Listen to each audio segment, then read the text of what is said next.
Aujourd'hui, il y a des mises à jour importantes en provenance du secteur de Pokrovsk. Ici, le commandement ukrainien a déclaré que les Russes ne passeront pas à Pokrovsk, tenant la ligne au nord et protégeant Myrnorad d'un encerclement. Pour y parvenir et sécuriser les routes d'approvisionnement qui maintiennent la défense active dans les deux villes, les forces spéciales ukrainiennes ont lancé un raid héliporté surprenant, avec un objectif plus large qu'il n'y paraît à première vue.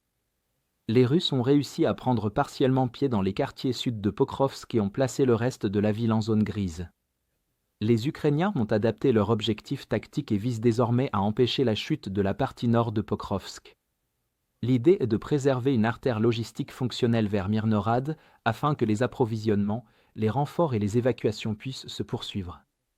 Les opérateurs de drones ukrainiens portent une lourde responsabilité pour rendre cela possible et des images géolocalisées montrent la destruction d'un groupe russe dans le secteur nord de Pokrovsk, démontrant que les forces de drones ukrainiennes maintiennent un contrôle du feu efficace et frappent avec précision, même dans le chaos des combats de rue.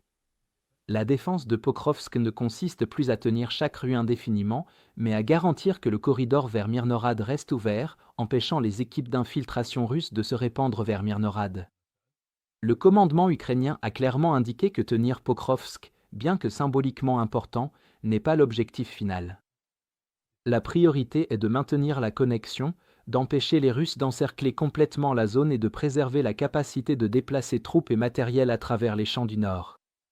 Jusqu'à présent, aucun retrait officiel n'a été annoncé dans l'une ou l'autre des deux villes, car les unités ukrainiennes restent actives, contre-attaquant lorsque c'est possible et se relayant pour stabiliser la ligne.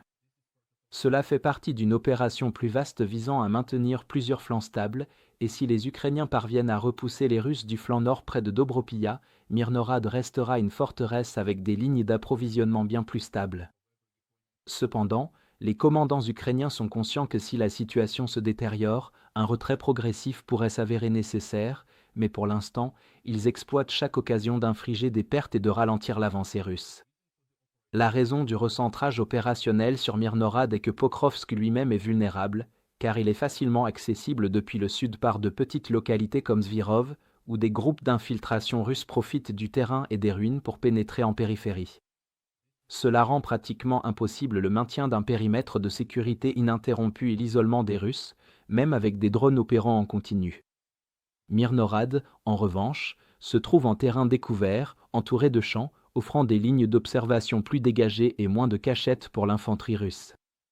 Malgré les assauts répétés des Russes, la ville reste inviolée, résultat d'une planification défensive minutieuse et d'une adaptation constante.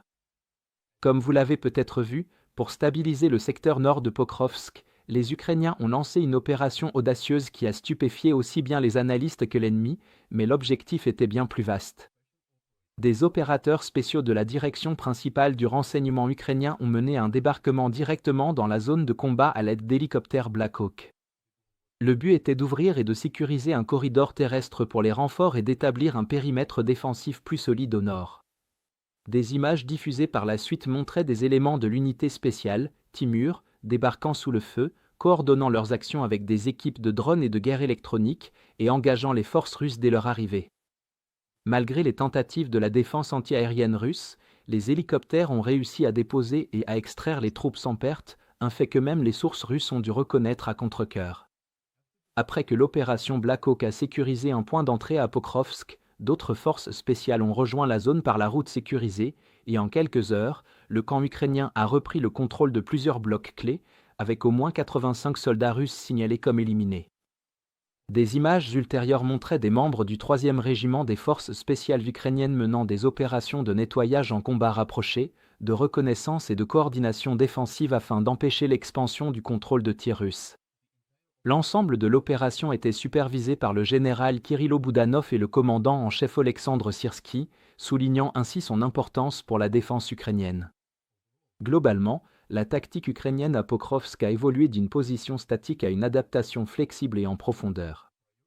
La priorité est désormais d'empêcher les Russes de s'emparer de la moitié nord de la ville et de protéger la ligne logistique vitale vers Myrnorad. La situation reste critique, mais l'insertion aéroportée réussit à redonner un nouvel élan aux défenseurs.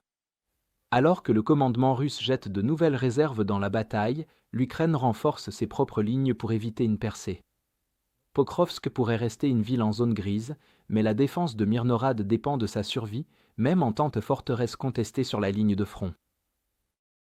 Le plus gros problème avec la lecture des actualités en ligne, c'est qu'elles arrivent sous forme de flux de titres isolés, sans contexte ni chronologie des événements qui les ont précédés, donnant l'illusion que tout arrive au hasard. Pour naviguer dans ce chaos, nous avons créé Timeline Builder, le premier outil alimenté par l'intelligence artificielle conçu pour relier les points entre les actualités en temps réel. Grâce à cet outil, vous pourrez instantanément voir toutes les autres actualités et événements liés qui ont mené à ce qui s'est passé aujourd'hui. Nous avons perfectionné notre modèle d'IA en coulisses pendant longtemps, et aujourd'hui, nous sommes prêts à le rendre accessible à tous. Pour accéder à notre outil Timeline Builder, consultez le lien dans la description et rejoignez notre site. Merci d'avoir regardé cette mise à jour, et un merci tout particulier à tous ceux qui suivent déjà notre carte interactive.